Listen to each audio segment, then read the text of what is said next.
Dude, this summer went hard, man. And one of these days I'll tell you a story about how we almost got in trouble. How I found myself in the back of a cop car. All right, I'll tell it, dude. It was the last summer night before my like best friends and I were heading off to our freshman year of college. We wanted to go out with a bang, right? We wanted to go out with a bang. So we compiled all of the fireworks that we had gathered from the summer and from 4th of July. And keep in mind, we're from Illinois, so like fireworks are illegal, but normally people don't really mind too much, right? We go off and like we start off in this like smaller parking lot, right? And we're just blowing off some like small things like firecrackers, nothing insane, right? And then someone has the brilliant idea, probably me, of putting firecrackers in a porta potty. And you know, this parking lot's kind of close to some like townhomes and things like that. Some people were around. It wasn't like crazy late or anything like that. So we blow off some of those fireworks in the porta potty. It does exactly what you expect it would do. It's a little louder, you know, a little more high pitched, and we were like, sick, dude. Now let's go blow off some like bigger fireworks, right? So we head over to this other parking lot, a little bit bigger. It's right next to a church. There's like a field in the back, right?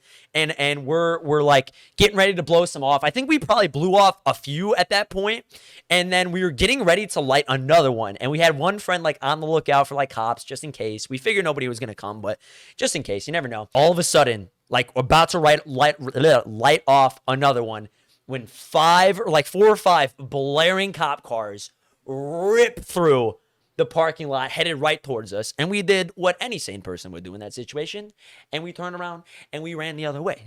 We're taking off. This is in my neighborhood, so I kind of know the lay of the land, and like 10 guys are running for their lives. Literally have never ran as fast in my life as I have in that moment. I remember thinking, I was like, dude, you can get up on top of the church, right?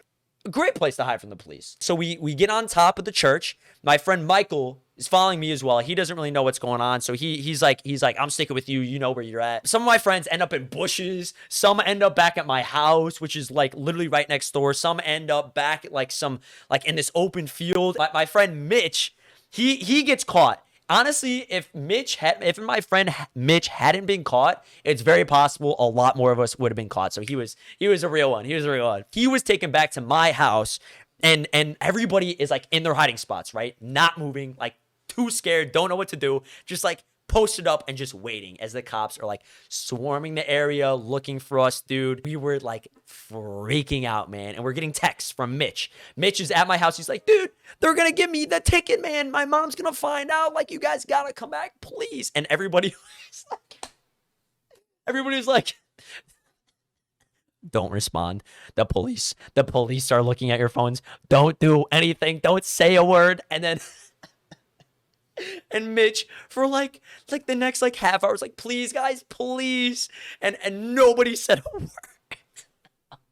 So we're up on this roof for like, I don't know. I would say we've been hiding for like a good 45 minutes to an hour at this point as the cops are just swarming the area. And finally, man, the flashlight reflection is bouncing off the wall and the stairs that are going up to the roof of the church. My friend Michael and I look at each other like, dude, this is it, man. And we give each other knuckles.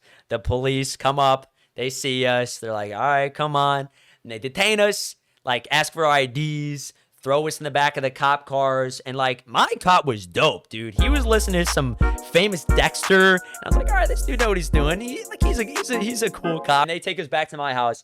And when we get there, my parents are standing outside. Some other cops are there as well. They proceeded to tell us the reason that they made such a big deal about it was because I think the people in the townhomes had called in saying they heard gunshots, was most likely from the firecrackers in the porta potty. And so that's why they had so many cop cars and they were all taking this so seriously. But it wasn't until they found like our fireworks scattered on the parking lot that they realized like what they were really dealing with, right? They were like, okay, all right, we know you were just trying to have some fun. We understand the situation, but you did make the job a little bit harder for us.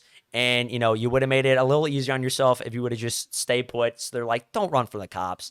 And because of that, we're going to give you this fat-ass ticket. We felt lucky because little did we know, my friend Michael and I actually were trespassing. You're not allowed to be on top of the church, right? Like we did something completely illegal, and luckily we got away with that. Dude, that's the story of how I was thrown into the back of the cop car, bro. Almost arrested, man. Almost arrested, but yeah. So That's it. I'm a delinquent.